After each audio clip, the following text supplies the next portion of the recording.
a Bíblia, ficamos maravilhados com o agir sobrenatural de Deus. Logo na primeira página, Deus se manifesta e diz: haja luz, e a luz do nada aparece. E não só a luz, mas a cada versículo, terra, água, plantas, animais, aves, peixes, homem e mulher. Tudo surge ou é criado milagrosamente pela voz ou pelas mãos poderosas de Deus. Ao virarmos a página, Deus faz um adolescente vendido como escravo se tornar o governador do Egito. Deus faz uma sarça queimar em fogo, mas não se consumir. Deus envia pragas, Deus parte o mar ao meio e faz o seu povo passar. Viramos a página e Deus faz muralhas caírem. Deus faz uma mulher estéril ser mãe de filhos. Deus faz um gigante ser vencido com apenas uma pedrada. Deus faz o fogo cair do céu. Deus faz jovens saírem ilesos de dentro de uma fornalha. E Deus fecha a boca de leões. A cada página, a cada história, ficamos impressionados com o agir de Deus. Ele existe, Ele aparece, Ele fala e Ele faz.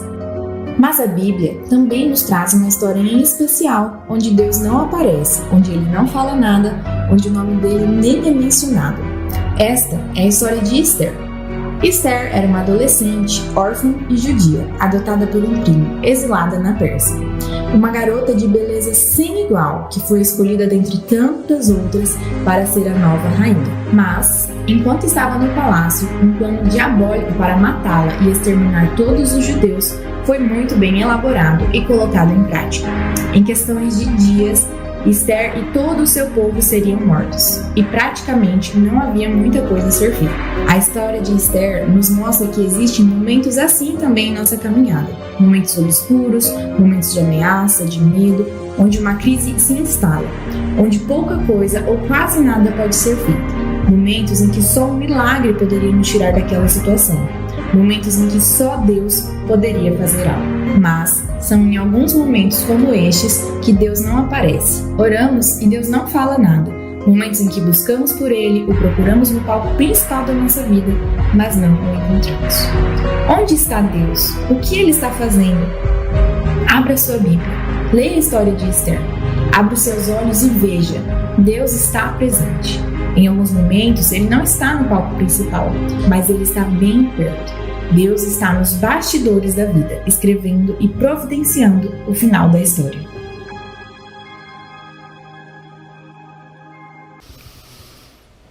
Muito bem, há 2 semanas nós iniciamos uma nova série de mensagens aí com esse título, Nos Bastidores da Vida.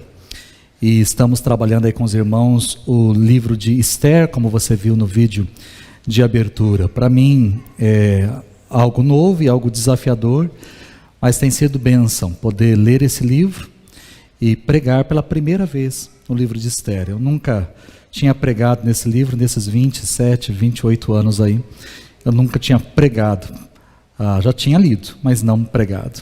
E é uma alegria a gente poder virar algumas páginas e entender um pouquinho aquilo que a palavra de Deus e esse livro tem para nos ensinar. Hoje, dentro da série Os Bastidores da Vida, nós vamos falar sobre coragem para agir. Coragem para agir. A Bíblia, não só a Bíblia, né, mas os livros são interessantes.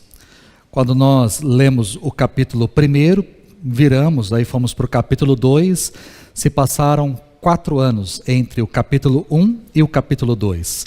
Entre o banquete oferecido por Xerxes e a escolha de Esther, passaram-se 4 anos. E aí quando você vira do capítulo 2 para o capítulo 3, se passam mais 5 anos. No capítulo 3 de Esther, ela já está como rainha, vivendo no palácio, como rainha há 5 anos. E nesses 5 anos no palácio, Esther e Mardoqueu estavam muito bem. Esther vivendo em grande luxo, ele também vivendo num cargo de autoridade. Ambos continuaram escondendo a sua origem. Para todos os efeitos eram persas e ninguém precisava saber mais detalhes da vida deles. Então eram persas, falavam como persas, viviam como persas, agiam como persas. E tudo correu, ou estava correndo muito bem, até que Mardoqueu tomou conhecimento de uma tramóia. Quando nós chegamos no capítulo 2, no finalzinho do capítulo 2, no verso 21, nós nos deparamos com essa situação. Um dia, quando Mardoqueu estava sentado junto à porta do palácio real, Bigtã e Teres, dois dos oficiais do rei que guardavam a entrada, estavam indignados e conspiravam para assassinar o rei Xerxes. Mardoqueu, porém, descobriu o plano e contou à rainha Ester, que por sua vez passou a informação ao rei em nome de Mardoqueu. Depois de investigada a informação e descobrindo-se que era verdadeira, os dois oficiais foram enforcados. E tudo isso foi escrito nos registros históricos na presença do rei. Ou seja, nós temos, quando chegamos no final do capítulo 2, nós temos mais um golpe contra Xerxes. Depois da desobediência da sua primeira esposa, a rainha Vasti, agora os seus súditos conspiravam para matá-lo. Embora Xerxes se achava o dono do império, do maior império do mundo, Xerxes corria perigo dentro da sua própria casa. E eu fiz questão de destacar aí no texto, em nome de Mardoqueu, a informação foi dada ou repassada ao rei em nome de Mardoqueu. Ester fez questão de receber e de dizer quem era o informante, da boca de quem ela tinha ouvido essa informação, para que Xerxes soubesse que foi Mardoqueu quem descobriu a tramóia e o plano e se livrasse daquilo ali. Mas é interessante que, por mais que a informação chegou até Xerxes em nome de Mardoqueu, nada, absolutamente nada aconteceu com Mardoqueu. Xerxes descobriu a tramóia, de fato investigou e viu que existia um plano para tirar-lhe a vida, mas ele não fez absolutamente nada com Mardoqueu. Mardoqueu não recebeu nenhuma condecoração, nenhuma explicação, nada. Nem um muito obrigado do rei nós temos referência no texto, apenas que foi registrado ali na presença do rei, talvez num livro que a gente normalmente chama de Crônicas dos Reis, não é aqui o que temos na Bíblia, mas os seus possuíam os seus registros históricos, as suas crônicas, então ali provavelmente foi escrito, foi registrado esse fato. Talvez provavelmente o nome de Mardoqueu foi escrito ali nos registros, mas absolutamente nada, mais nada aconteceu com Mardoqueu. Mas diante dessa situação, se havia uma tramóia, um plano para tirar a vida de Xerxes, ele precisava tomar uma atitude. Ele precisava dar uma resposta enérgica. E qual foi a reação de Xerxes?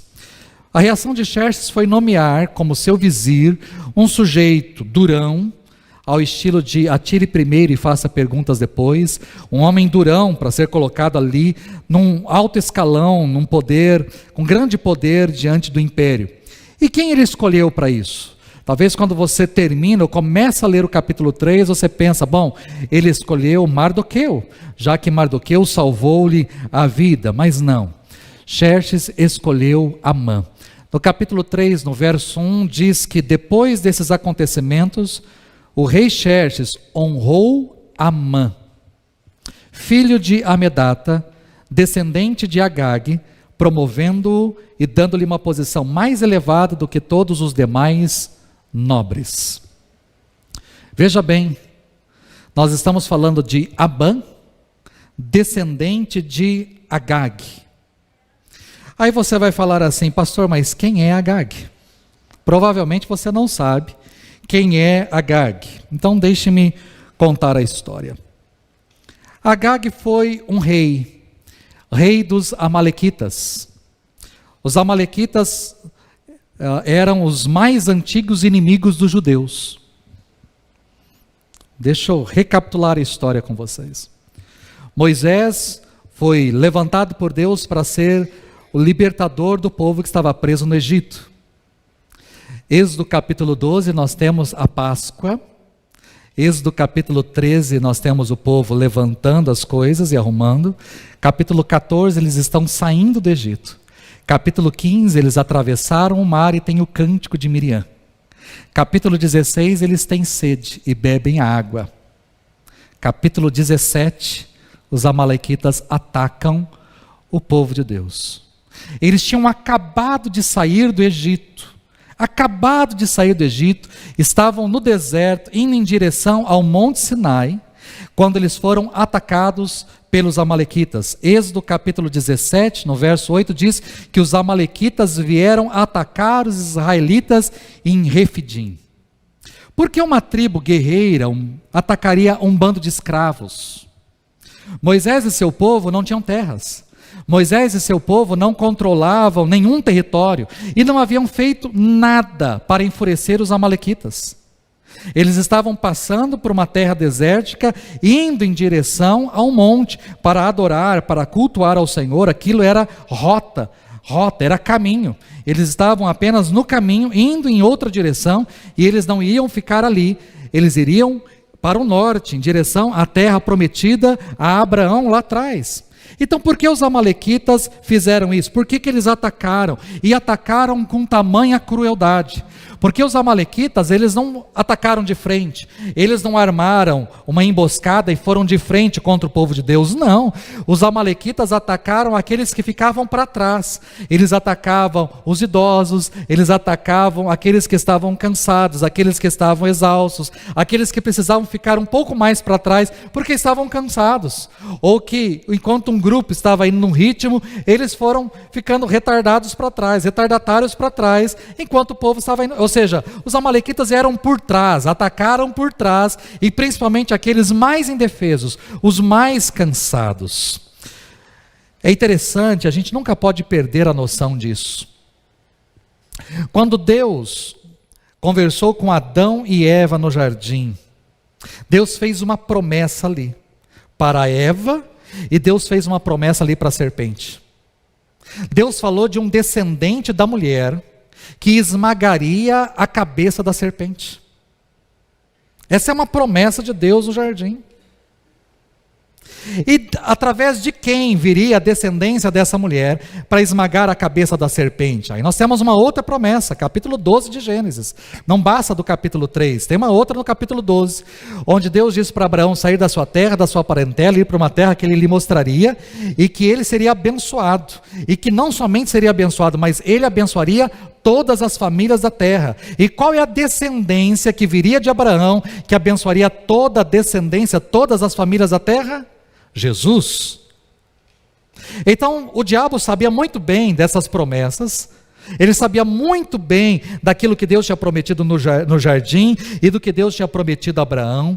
Então o diabo estava com toda a fúria para destruir os judeus. E se tem uma grande nação saindo, e se eles podem ser destruídos, se eles saíram de lá, eles podem ser destruídos no caminho. Eles não precisam chegar na terra prometida, e a gente pode acabar de uma vez por todas com a promessa, e com tudo aquilo que Deus prometeu a Abraão ou a Eva. A gente pode pôr um fim nessa história. Ou seja, se existia uma descendência que viria através daquele povo, Satanás então sabia muito bem, ele queria destruir a árvore genealógica antes mesmo que essa árvore pudesse dar o fruto. A gente tem que ter noção disso daí. Mas depois de derrotar os amalequitas, você vai lembrar um pouquinho talvez da história. Talvez você não sabia que eram os amalequitas, mas você vai lembrar da história quando Moisés ficava com o braço estendido. Enquanto ele estava com o braço estendido, o povo vencia. Mas quando o seu braço cansava, os amalequitas venciam. E aí então sustentavam o braço de Moisés para que o povo pudesse vencer lá no vale. Essa é a história. Enquanto Josué estava lá embaixo lutando contra os amalequitas, Moisés estava com o braço estendido para abençoar o povo, para que o povo vencesse os amalequitas. É essa a história. Então quando vemos aí em Êxodo capítulo 17, no verso 14, Deus faz uma promessa. Depois o Senhor disse a Moisés: escreva isso num rolo, como memorial, e declare a Josué, que farei que os amalequitas sejam esquecidos para sempre debaixo do céu. Moisés construiu um altar e chamou-lhe: o Senhor é a minha bandeira, e jurou pelo trono do Senhor: o Senhor fará guerra contra os amalequitas de geração em geração. Moisés recordou essa mesma história, essa barbárie dos amalequitas, pouco antes de morrer.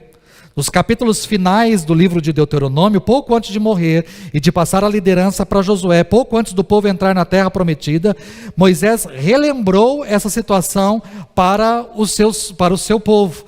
E o que Moisés diz? Moisés diz o seguinte: lembrem-se do que os amalequitas lhes fizeram no caminho. Quando vocês saíram do Egito, quando vocês estavam cansados e exaustos, eles se encontraram com vocês no caminho e eliminaram todos os que ficaram para trás. Não tiveram temor de Deus. Quando o Senhor, o seu Deus, der a vocês o descanso de todos os inimigos ao seu redor, na terra que Ele lhes dá para dela tomarem posse como herança, vocês farão que os amalequitas sejam esquecidos debaixo do céu. Não se esqueçam. Olha só o que Moisés lembra o povo e pede para o povo não se esquecer disso. Há um compromisso, eles têm que riscar os amalequitas da terra, eles têm que exterminar os amalequitas, acabar com este povo pelo que eles fizeram com o povo de Deus. Os amalequitas nunca foram exterminados definitivamente, apesar da ordem de Deus.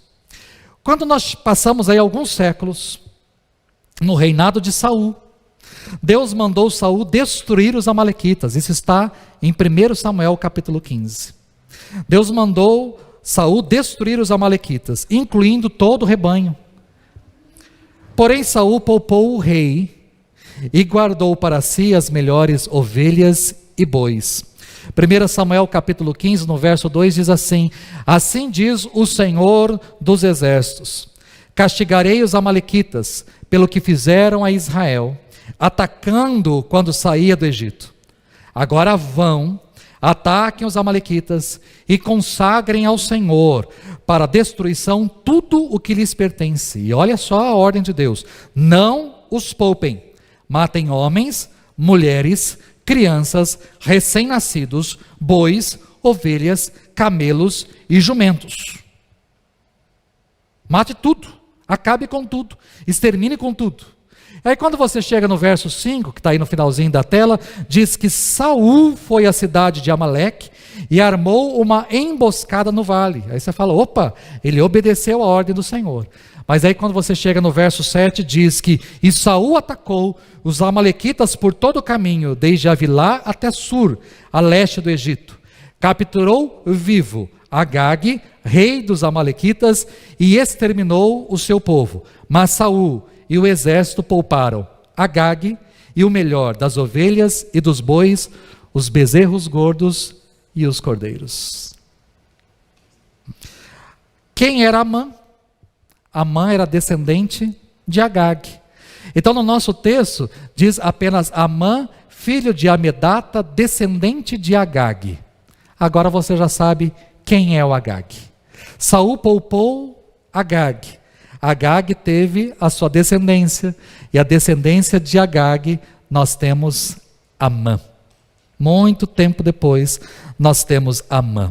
Ou seja, nas veias de Amã corria ódio, um ódio grande contra os judeus. Os amalequitas sempre odiaram os judeus, sempre odiaram os judeus. Então corria, com toda certeza, Amã ouviu a história dos seus pais, dos seus avós, dos seus bisavós, e assim foi indo, de geração em geração, passando o ódio que eles tinham pelo povo de Deus, pelos judeus, pelos descendentes de Abraão, por aquele povo que saiu do Egito e que trilhou pelo deserto, e eles tentaram, mas não venceram, e eles foram, com toda certeza, contando este ódio, transmitindo este ódio de geração para geração. Em contrapartida, quem é Mardoqueu? Lemos semana passada. Mardoqueu era da tribo de Benjamim, a mesma tribo de Saul. O Saul era da tribo de Benjamim, e Saul trouxe uma vergonha imensa para a sua tribo, pelo simples fato de ter desobedecido a ordem de Deus.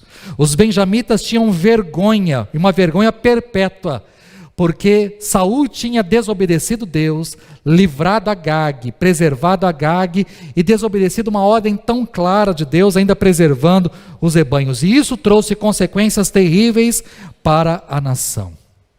Por que eu estou falando isso? Porque quando nós chegamos no capítulo 3, nós não temos apenas a promoção de Amã.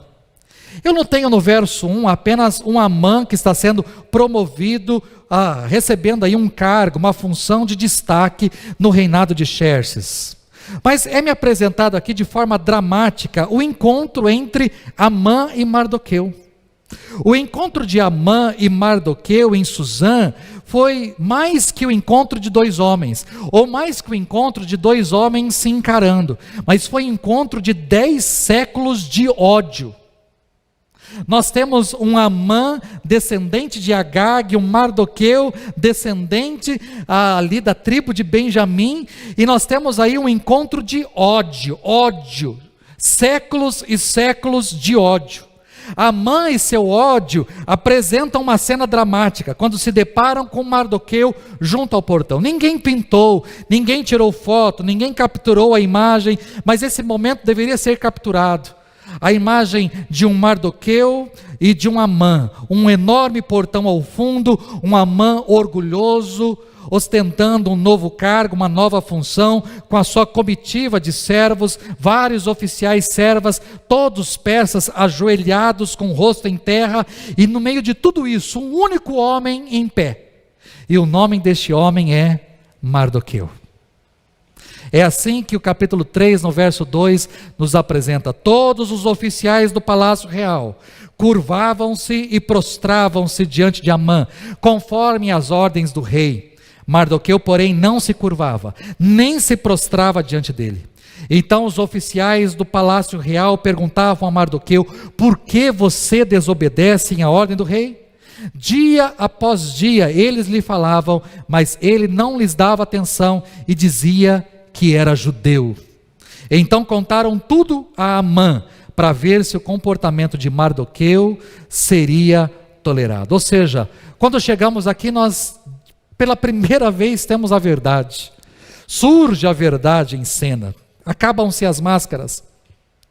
Mardoqueu havia passado a vida escondendo a sua nacionalidade e ensinado Ester a fazer o mesmo.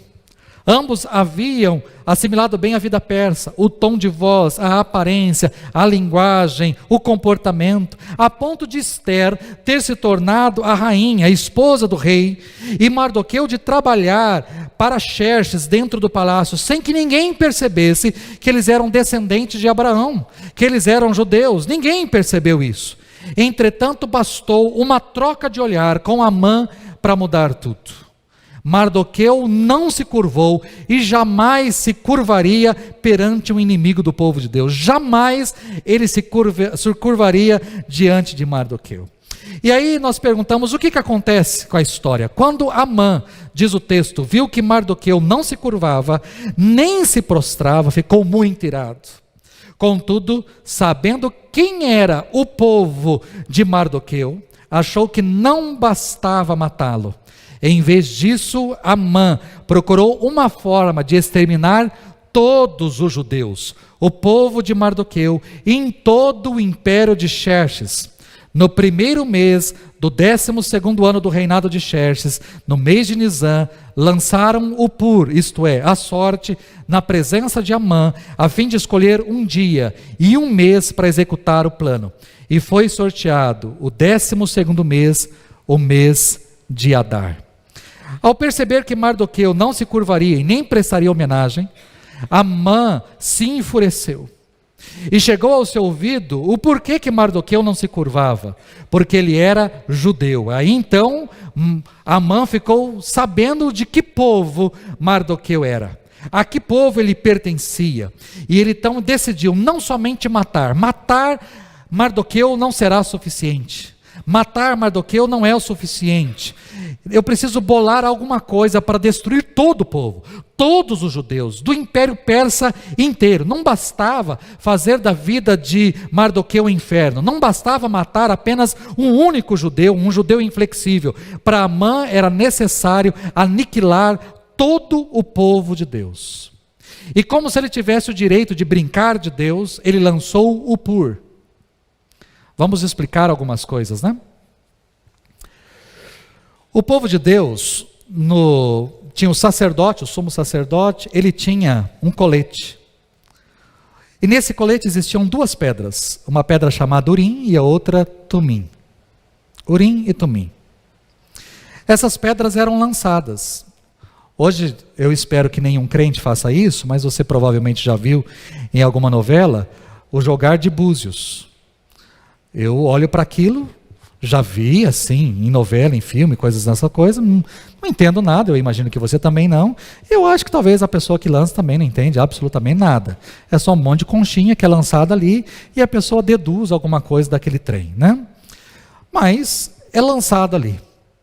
Essas duas pedras lá atrás, o sacerdote tirava para lançar, para ter uma resposta da parte de Deus. Provavelmente algum tipo de brilho, ou alguma forma como a pedra caía, era uma resposta.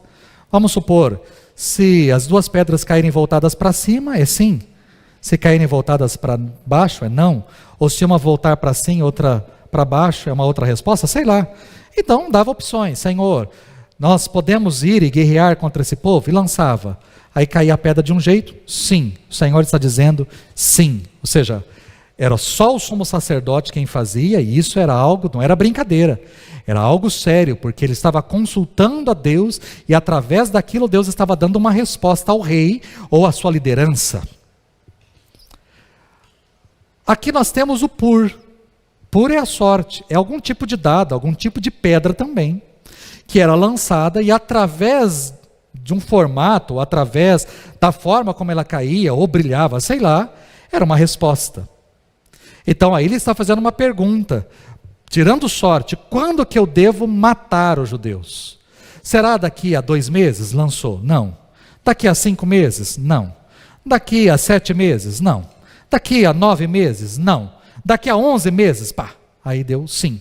Daqui a 11 meses, no 12º mês, porque estavam no primeiro, estavam, vamos dizer assim, em janeiro, em dezembro, é que vai ser o extermínio de todos os judeus. Que dia que isso vai acontecer? Lançou até dar o dia exato que deveria, ou seja, ele lançou a sorte, ou seja, brincou de Deus, lançou a sorte para saber quando, qual dia, qual prazo que os judeus teriam e como isso deveria ser feito.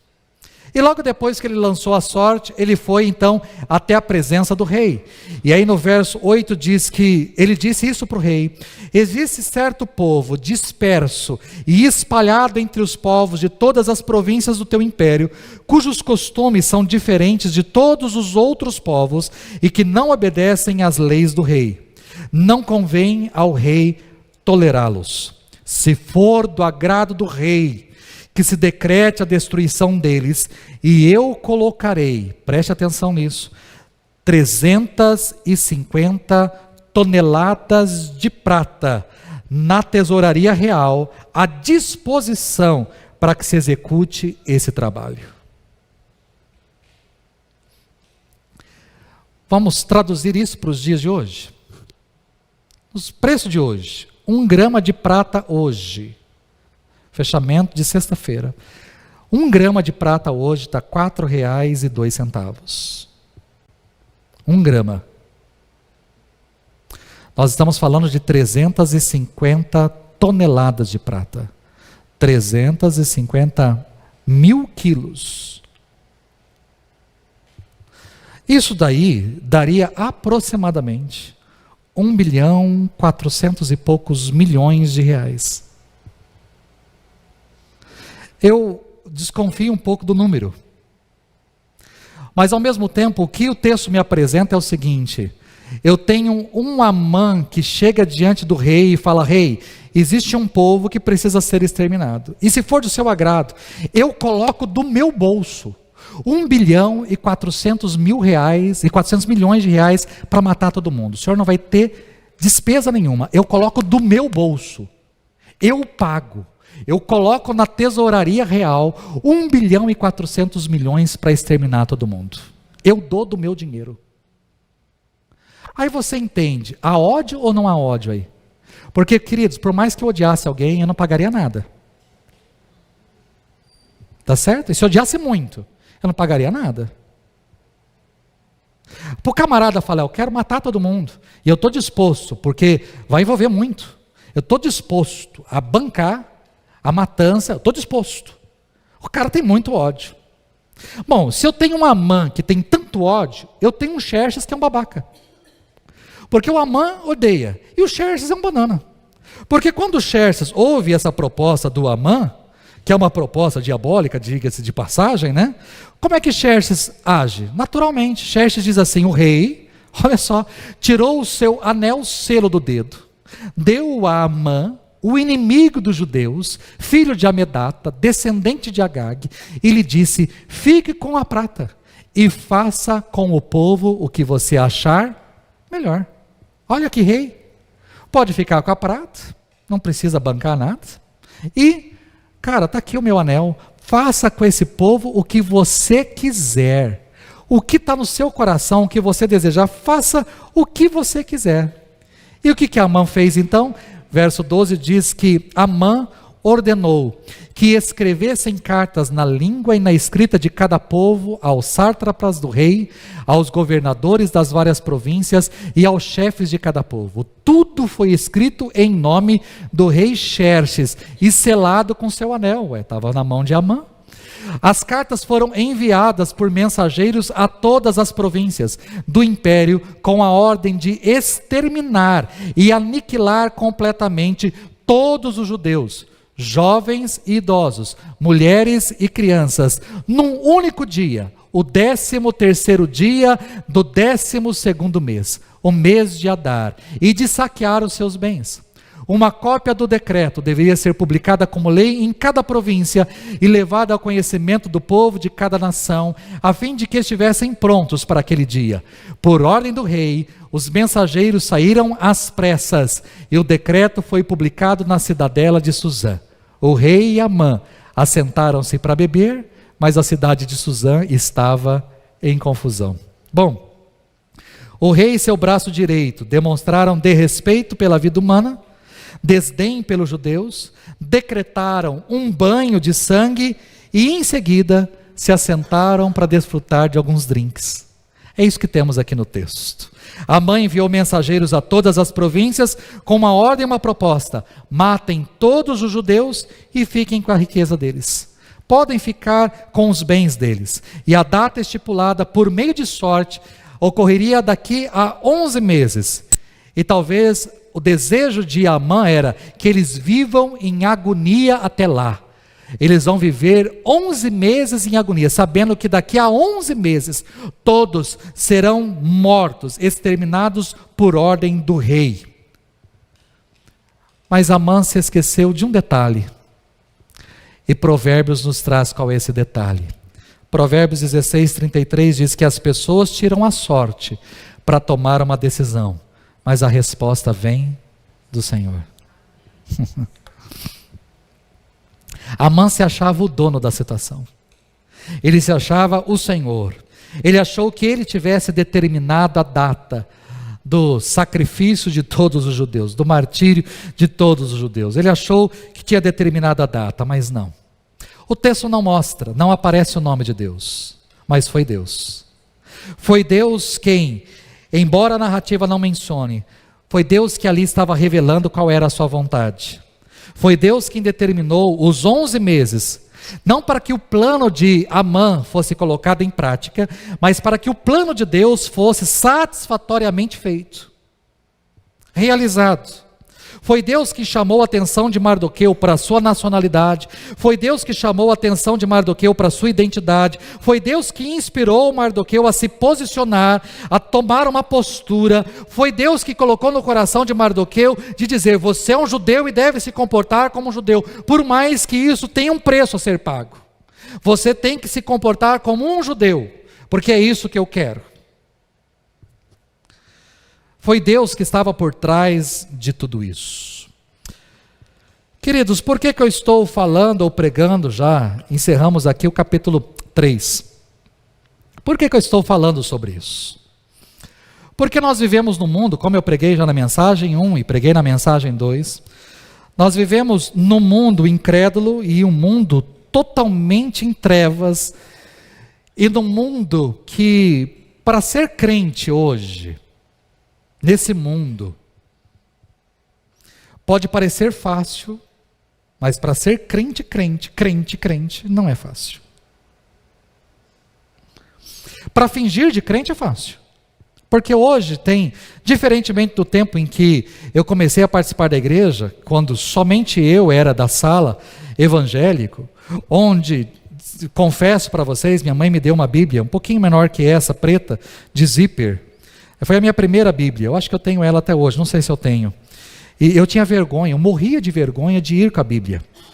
Porque a minha mãe ela carregava a bolsa, mas eu tinha que carregar na mão. E eu morria de vergonha de passar, a gente ia a pé, eu morria de vergonha de passar pelo bairro e falava, os meus amigos vão me ver com Bíblia na mão.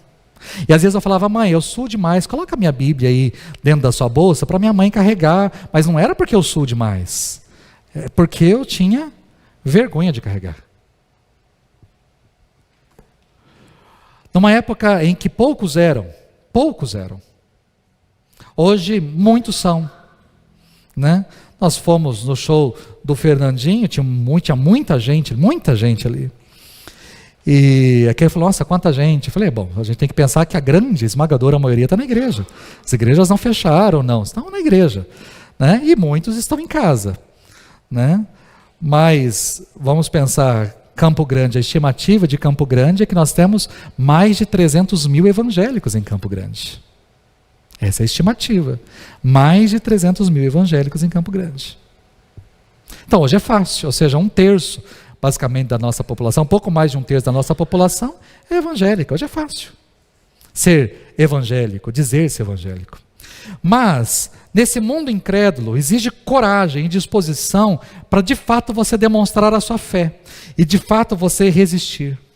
A probabilidade de você ser forçado a se curvar diante de um tirano persa é impossível. Você ser forçado isso acontecer na minha ou na sua vida é muito baixa ou quase impossível. Porém, há uma grande chance de você ser tentado a transigir a sua fé ou a se calar diante de uma injustiça ou diante de maldades. Você vai se deparar com muitas circunstâncias parecidas com as de Mardoqueu, onde você terá que tomar uma postura. Existem momentos na sua vida, ou vão existir momentos, onde eu e você temos que tomar uma postura. Somos de Deus ou não somos? Somos cristãos ou não somos? Somos filhos de Deus ou não somos? Temos o caráter de Deus ou não temos? Ou seja, nós vamos ter que tomar uma postura, uma decisão, assim como Mardoqueu teve que tomar uma postura. Vamos pegar alguns exemplos? Vamos imaginar aí adolescentes ou jovenzinhos, adolescentes, começando a sair pela primeira vez, indo para algumas festinhas, os seus aniversários, as amizades, os amiguinhos, ou estou entrando na faculdade, um happy hour, ou uma festinha, ou um churrasco, e alguma coisa nessa direção. De repente você está chegando na festa, ou participando da festa, e os caras não querem saber. Os caras já acabam, rapaz, principalmente hoje, apesar de não haver distinção, né? Hoje eu percebo que mulheres e homens bebem igualmente, mas talvez ao chegar na festa ali, o cara já abre uma long neck e já entrega para você, fala, toma aí uma. Aí você fica o quê? Eu pego e tomo? Ou eu falo, não, eu não bebo? Porque se eu pego e tomo, né, depois o que eu vou explicar para o meu pai e para minha mãe? Porque eles vão vir me buscar, eu vou chegar em casa com um bafo de cerveja, o que eu vou explicar para o meu pai e para minha mãe? Mas ao mesmo tempo fica aquela coisa, mas o que eu vou falar para os meus amigos que estão me oferecendo aqui? Porque você fala, não, eu não bebo. Aí algum deles vai falar assim, com toda certeza, vai falar, não bebe?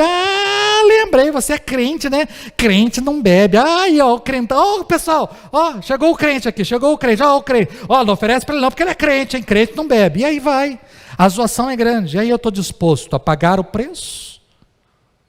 Ou eu vou pegar, esticar a mão e tomar para fazer parte do grupo e entrar na roda?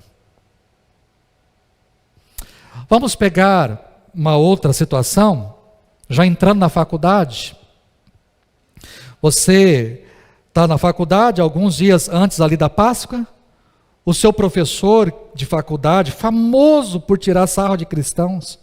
Eu tinha professor que tirava sarro de crente no ensino médio.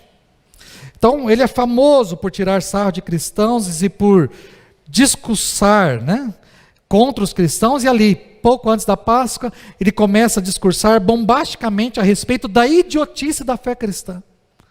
Porque os cristãos são um bando de idiotas, que eles acreditam na ressurreição de Jesus.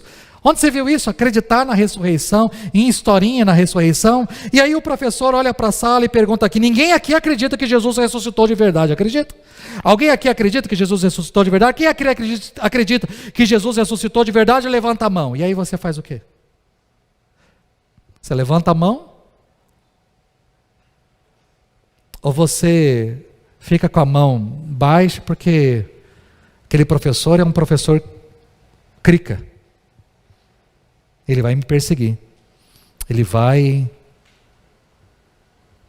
Como é que é a sua posição?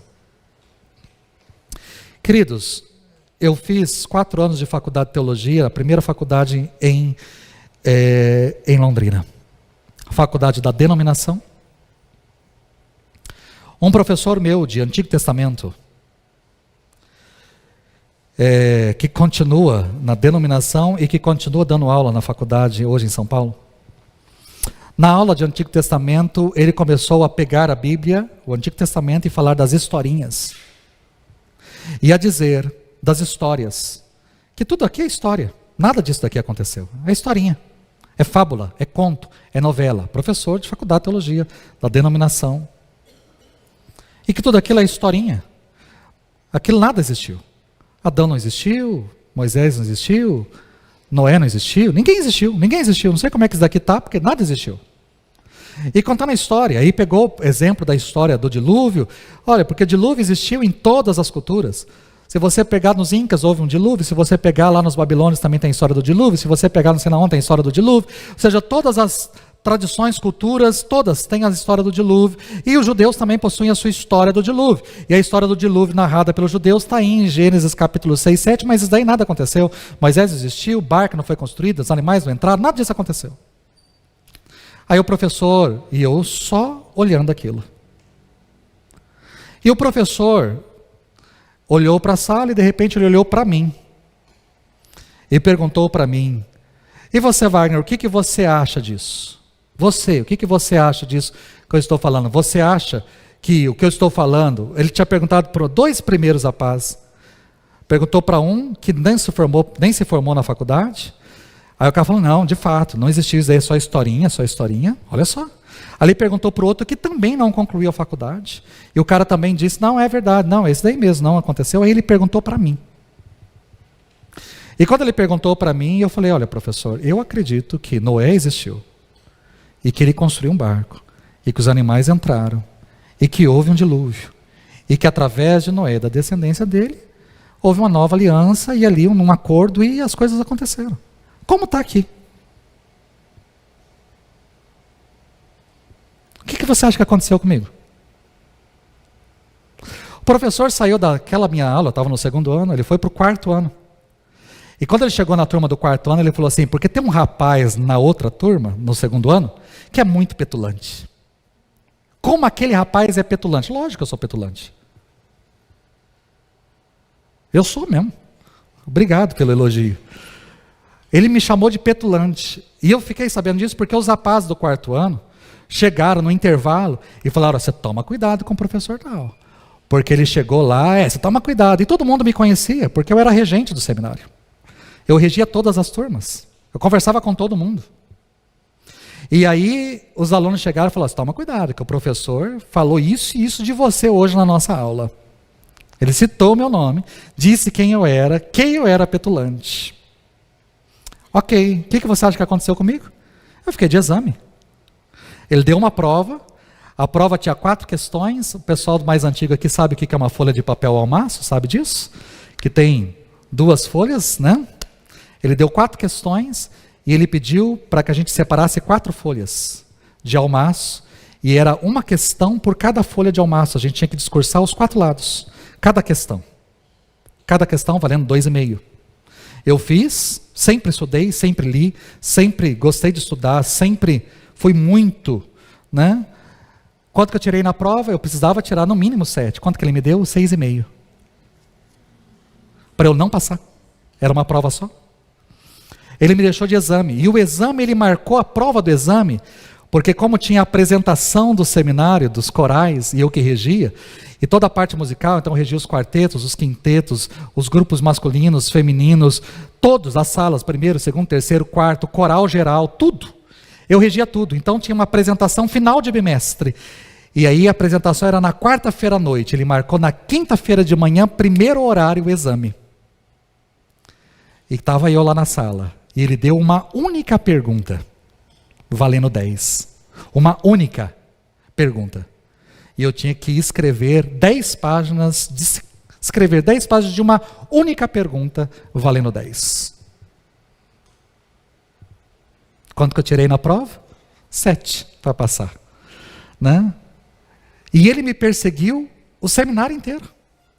No dia em que eu me formei, quando eu peguei o canudo e eu passei para cumprimentar ele, eu e a Keila na porta, ele passou por mim, ele cumprimentou, ele não me deu parabéns, ele olhou para a Keila e falou assim, parabéns, porque eu sei que foi você quem fez a faculdade, não ele. Desse jeito. Parabéns para você. O mérito é seu. Falou para a Keila. O mérito é seu. Parabéns para você. Por quê? Porque na minha casa tinha algo que não tinha na casa de ninguém. Na minha república, no primeiro ano, na minha casa, tinha uma reunião de oração toda semana. E esse professor dizia assim, para que orar?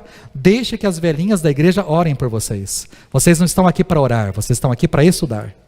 E eu, mesmo assim, eu orava toda semana. Nós orávamos toda semana, nós fazíamos culto toda semana. Toda quinta-feira era dia de culto. E porque nós cultuávamos a Deus, houve perseguição. Porque eu me posicionei dizendo, não, aqui não tem historinha. O que eu acredito que está aqui é real, é verdadeiro. Aqui para mim não é historinha. Porque eu me posicionei diante da sala de um professor, houve perseguição e petulância. Eu estou falando, queridos, de uma escola, da denominação, de uma faculdade de teologia, de um professor que é pastor dentro da nossa igreja, e que está, talvez, no momento que eu estou pregando agora, ele também está pregando na igreja dele, lá em São Paulo. Deu para entender? Agora, se dentro de uma faculdade de teologia, da denominação de um pastor, acontece isso, imagina o que acontece numa faculdade secular. Qual é a sua postura? Como estudante, como universitário, qual é a sua postura? Vamos imaginar outra coisa? Você está há um mês longe de casa, sua temporada fora do país, tem sido boa para a sua carreira, mas está atrapalhando o seu casamento. Você percebe uma tensão nas conversas por telefone com a sua esposa, ela parece fria, distante, e de repente bate um sentimento, uma solidão. Aí uma colega de trabalho charmosa, gentil, chama a sua atenção, que ela está lá trabalhando também, e ela insinua para você, sem meia palavras, numa mensagem de texto, vamos curtir a vida hoje à noite? Qual é a sua resposta? Você está num jogo de futebol com amigos e um deles começa a mexer e a provocar uma outra pessoa que está na arquibancada. Pode ser uma moça pela sua beleza, pode ser um rapaz por algum defeito físico, pela cor da pele, ou qualquer coisa assim. Ele está lá, ou mexendo com a moça, ou simplesmente ofendendo uma pessoa que está na arquibancada. E todos começam a estimular a atitude daquele rapaz que está no campo de futebol. E você nunca tinha observado como aquele seu amigo age. Qual é a sua postura? Você continua tirando sarro, rindo das brincadeiras, por mais que sejam ofensivas, você continua ali participando, ou você toma uma postura dizendo, rapaz, não pode fazer isso não. Qual é a sua postura? Você é um vendedor recém-contratado por uma equipe de vendas. Está muito difícil encontrar um emprego, portanto você não pode se dar ao luxo de errar. E aí os membros da equipe convidam você para um churrasco. E em meio à conversa você ouve a respeito de um esquema que eles usam para fraudar a empresa. Eles não pegam a gente, eles dizem, eles não pegam a gente, porque nós todos agimos de comum acordo. E você vai participar do nosso esquema também, não vai? Qual é a sua resposta? Ou seja, hoje você não vai ser convidado a se curvar diante de um Amã. Não existe um tirano que está saindo de um portão onde você deve se prostrar diante dele. Mas hoje existem atitudes, à la Mardoqueu, situações, ocasiões em que você deve revelar qual é a sua verdadeira lealdade, qual é o seu verdadeiro caráter, se você se curva ou não às coisas desse mundo. Mardoqueu tinha algumas opções. Mardoqueu poderia ter justificado o seu pensamento. Não, eu estou curvado por fora, mas por dentro não. Eu estou só curvado por fora, mas por dentro não. por dentro eu sou em pé. Ele poderia ter justificado dessa maneira o seu pensamento, ou se não, ele poderia ter se curvado pensando o seguinte: bom, eu vou me curvar, por quê? Porque eu posso ter uma promoção. Se eu me curvo, eu posso ser promovido, ir para um outro cargo mais elevado, ou ele poderia apenas assumir aquilo que de fato ele assumiu.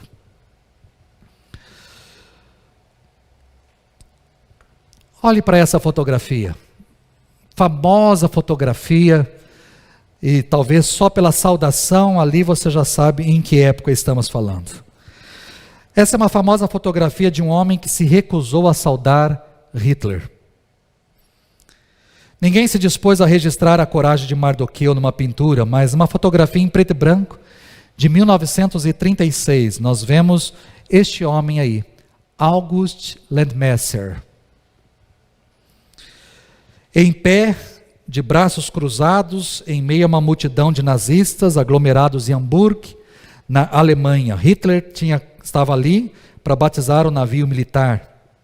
E enquanto centenas de pessoas estão estendendo ali a sua mão, saudando Hitler, Landmesser, trabalhador alemão, 26 anos, se recusou a saudá-lo.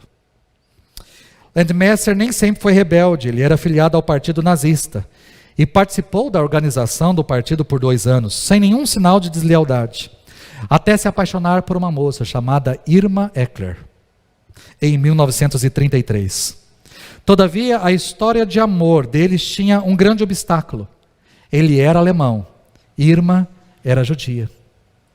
Consequentemente, o partido cancelou a filiação de Landmesser e lhe negou a autorização para se casar. Ele não teve autorização para se casar. O casal teve um filho no final de 35. Na ocasião em que a foto foi registrada, em 36, o antissemitismo de Hitler era amplamente conhecido. Não é de admirar que Landmesser se recusasse a fazer a saudação, porque ele havia se apaixonado por uma judia, com quem não estava autorizado a se casar, e era pai de uma menina meio judia. Ambos tentaram se mudar para a Dinamarca em 1937, porém Landmesser foi detido na fronteira por envergonhar a sua raça. Recebeu ordens de abandonar Eckler, mas se recusou a obedecer. Acabaram presos em 1938. Ele foi enviado para um campo de concentração e ela foi enviada para a prisão, onde deu à luz a segunda filha do casal. Jamais voltaram a se ver. Jamais. Irma faleceu em 1942. Landmesser foi convocado para servir o exército em 1944 e foi dado como desaparecido pouco tempo depois.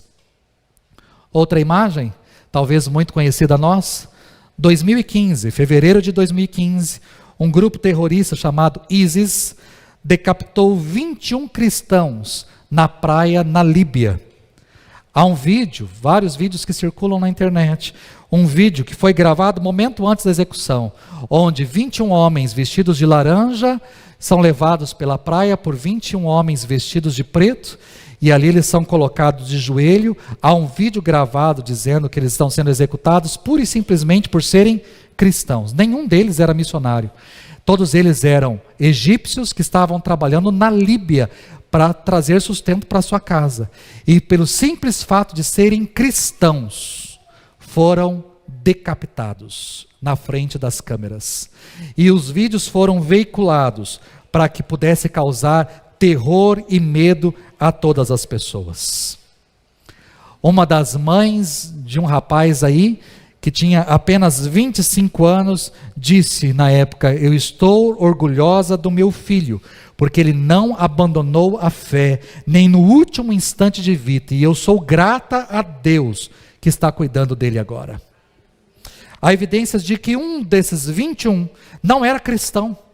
Um desses 21 não era cristão, não era nem egípcio, ao contrário dos demais, mas era um cidadão de Gana, que entregou a sua vida a Cristo quando percebeu a fé dos companheiros. Chegando no momento decisivo, onde eles tinham que renunciar ao cristianismo e viver ou defender o evangelho e morrer, esse homem disse: o Deus desses homens também é o meu Deus.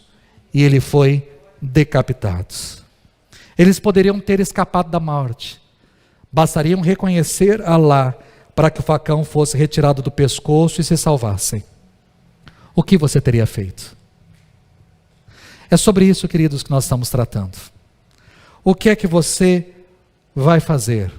Ou como você tem agido diante das circunstâncias desse mundo?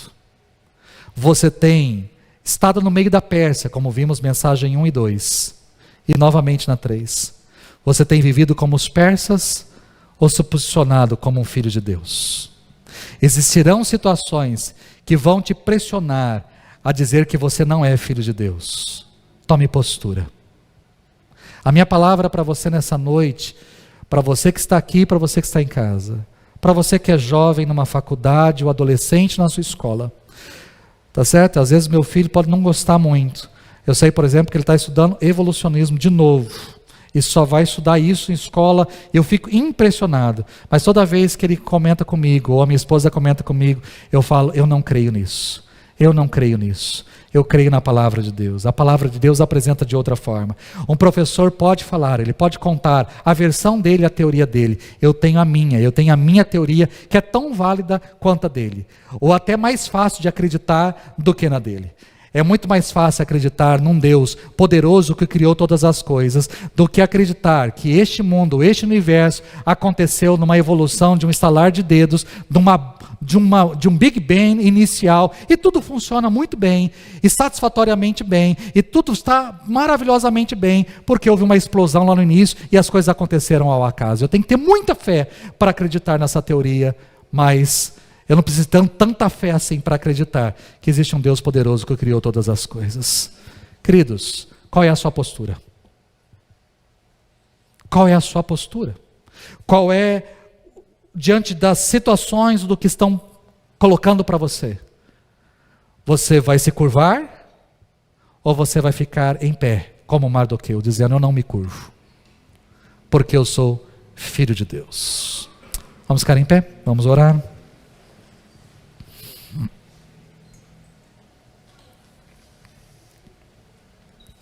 Não deixe para decidir no momento.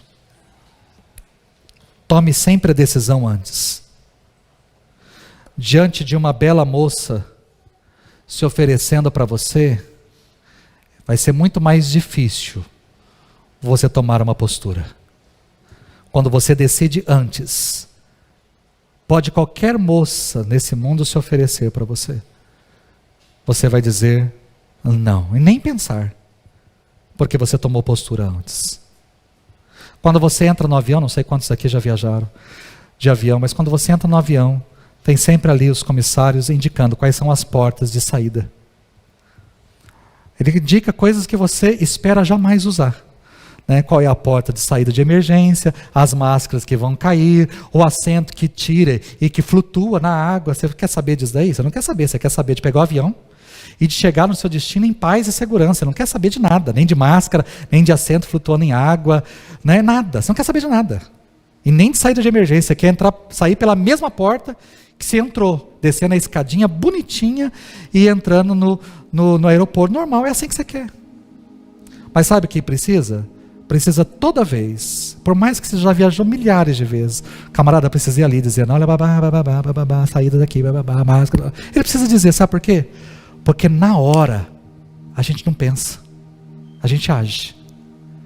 Mas quando a gente toma uma decisão antes, a gente consegue pensar. Tome uma decisão antes de entrar na faculdade. Temos alguns adolescentes aqui que estão para fazer vestibular e entrar na faculdade. Tome uma decisão antes. Tome uma decisão antes. Já contei aqui a história de um menino que nós fomos jantar na casa dele. Ele entrou na faculdade de matemática pura. E aí, no primeiro jantar que nós tivemos ali, a informação que recebemos da parte dele, o menino que eu batizei, dizendo que Deus não existe. Tome uma decisão antes, porque a ciência vai dizer para você que Deus não existe. Mas a Bíblia diz para você que Ele existe. Qual é a sua postura? Pai, eu quero orar em favor dos meus queridos aqui. Nós precisamos ter uma posição, uma postura nas nossas vidas. Nós estamos diante de um mundo que nos apresentam tantas coisas, diante de um mundo que quer nos fazer curvar diante de tantas coisas, mas nós precisamos tomar uma decisão. Ou nós curvamos diante deste mundo e das situações que o mundo nos apresenta, ou nós nos sujeitamos ao Senhor e à sua vontade, ao seu querer. O que está sendo colocado aqui para nós nessa noite é em quem cremos, no que cremos, e se vamos ou não manifestar a nossa fé diante dos homens. Porque se nós nos envergonharmos do Senhor diante dos homens, diz a tua palavra, que o Senhor também naquele dia terá vergonha de nós. Mas se nós declararmos o Senhor e confessarmos o Senhor diante dos homens, naquele dia, Jesus também nos confessará diante do Senhor. Ele confessará a cada um de nós. Naquele dia, o que nós queremos? Que o Senhor nos chame e nos leve até a presença do Pai para dizer: este daqui é fulano de tal. Ou será que nós queremos, Senhor, que naquele dia o Senhor não nos reconheça? O que nós queremos? Que nessa noite a gente tome uma postura. Por mais que moças possam se insinuar para mim, eu decidi no meu coração, eu nunca vou trair a minha esposa. Por mais que moços possam me cantar ou se insinuar para mim, eu nunca vou trair o meu marido. Por mais que possam me oferecer drogas, eu nunca vou trair o meu pai, a minha mãe, aquilo que eles me falaram, me ensinaram. E eu nunca vou colocar isso na minha boca, ou inalar isso, ou injetar isso, ou experimentar isso, porque eu não quero, porque eu sei que isso desagrada a Deus, além das consequências que trará para o meu organismo. Eu não vou experimentar. Por mais que possam me apresentar os benefícios, ou possam me apresentar as vantagens desse suborno, ou dessa falcatrua, ou dessa sonegação, ou desse esquema, eu não vou entrar, porque eu sei que isso desonra o meu Senhor. São posturas, Deus, e que nós tenhamos posturas na nossa vida. Essa é a minha oração, que nessa noite o Senhor nos traga isso, diante daquilo que o mundo está querendo nos fazer curvar, que a gente, a exemplo de Mardoqueu, fique em pé, por mais que haja um preço, mas a gente fique em pé, porque é melhor estar em pé diante do Senhor, melhor estar em pé diante do Senhor, declarando quem é o Senhor, do que se sujeitar, do que se curvar às situações desse mundo. Obrigado por essa noite.